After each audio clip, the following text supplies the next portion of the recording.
Sneakers that went from being cringe to cool is a sneaker content trend that I'm sure you guys have seen play out. It's become a pretty surefire way to go viral, and it requires very little in terms of creativity. Sometimes the takes are valid, and sometimes they're nothing more than provocational. And in today's episode, we're going to talk about some of the valid takes and laugh at the less valid takes. What the fuck was that, Fred?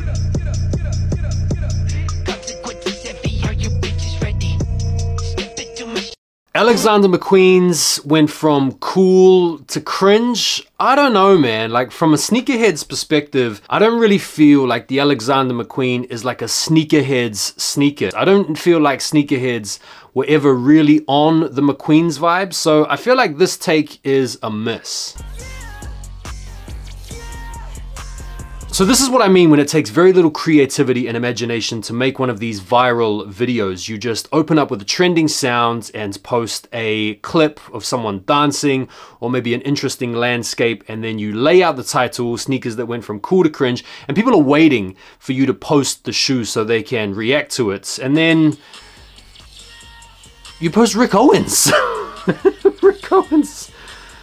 Panda dunks, okay, yeah, understandable. McQueen's again, okay, so I feel like these guys are like farming off each other at this point. You see one shoe you kind of agree with, you chuck on a couple of other ones, and then you've got your video. I don't know about the first one, man. Like, Rick Owens, to me, feel like they're just as popular as they've ever been. What do you guys think about that?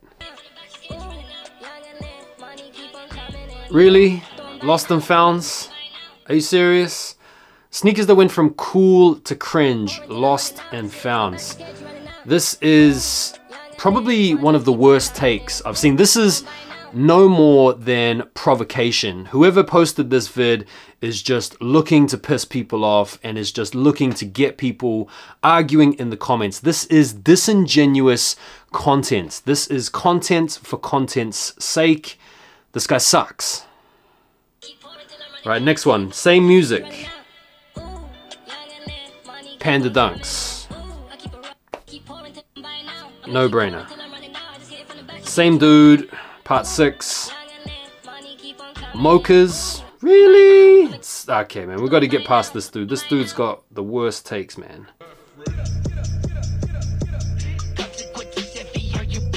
350s.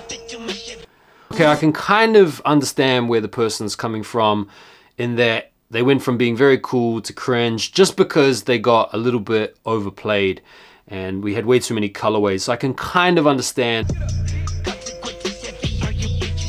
The Nike Tanjun? What? What?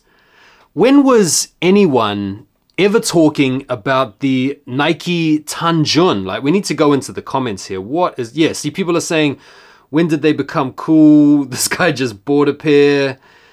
Like, honestly, when were these ever on anyone's radar enough for them to even be considered cringe, let alone cool? But listen, man, this has 77K likes. People lap this shit up. What can I say? All right, next one.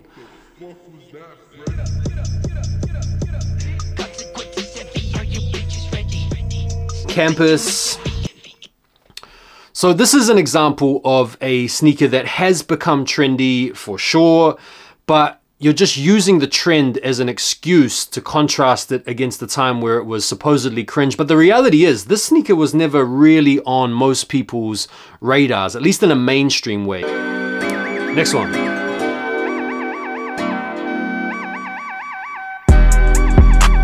Samba, another example. Take a trending shoe, and whether or not it was cringe before, you're going to use the trend to try to highlight the fact that it's popular now. Again, there's no real thought process behind this. This is very empty, vacuous content, but it gets the likes, man. They run when they hear that the ting goes bang. Bang, do my ones, I'll do a gang. New Balance before. They run when they hear that the ting goes bang. Bang, do my ones. Okay, so we can talk about this one. For the majority of us in the sneaker culture, New Balance were not a sneaker that were very popular 5 years ago, 10 years ago, 15 years ago, 20 years ago. In terms of like mainstream, popularity of New Balance has definitely accelerated because of the dad shoe trend. And nobody does chunky dad shoes quite like New Balance. Credit to them for seizing the moments and jumping on the opportunity, because they have completely blown up in recent years. Next one. Pause. This has 1.2 million likes. Let me just see if she's pinned this. No, she hasn't pinned it. Sometimes when people get that kind of engagement on the vid, they'll definitely pin it. So 1.2 million likes. There's got to be like 10, 20 million views or something like that. Let's see. This must be a good take. Serious? Superstars. Nah. So I don't really remember a time where it was cringe to wear Superstars. I could be completely wrong about that. Maybe where you are, where you live, it was at one point cringe to wear Superstars, but I've never known a time where wearing Superstars was anything less than classic. There are a few models in sneaker culture that are just all-time classics that will just never really go out of style. And one of them is the Superstars. Another, you might say, is the Puma Suede, or the Air Force One, or the Adidas Stan Smith, or the Chuck Taylor. I don't think this is a valid take. Okay, next one. This one has got 370,000 likes. So this is another big one.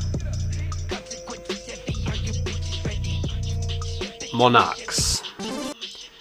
Okay, it's a bit of an obvious one.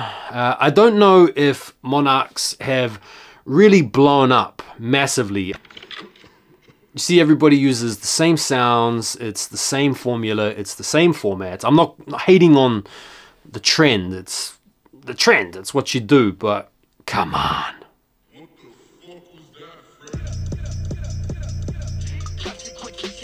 Vans old school, really? Really? I don't know, man. I don't know about the Vans old school. I feel like the Vans old school has always kind of been pretty cool. I wish I This one has 110,000 knew likes. you wanted me. I wish I knew. Okay, Crocs. Now there was a time where if you were to buy a sneakerhead a pair of Crocs, it would have been like a troll. It would have been like a prank. Unless you were washing dishes in a kitchen, working in a hospital as a nurse, or mowing the lawns, you had no business wearing Crocs. The pandemic really helped usher in the popularity of Crocs. And then of course people like Salehi Bambury teamed up with Crocs to kind of reimagine them in this really updated, fashionable way. And therein lies the transition from a cringe shoe to a very cool shoe, at least in my opinion. If you guys enjoyed this episode, let me know and I'll do the reverse. And I'll be sure to include, once again, some clips from TikTok and YouTube to react to, because it's a bit of fun at the end of the day. Hope you guys enjoyed the video. Don't forget to like and subscribe, and I'll see you guys on the next one. Have a good day and peace.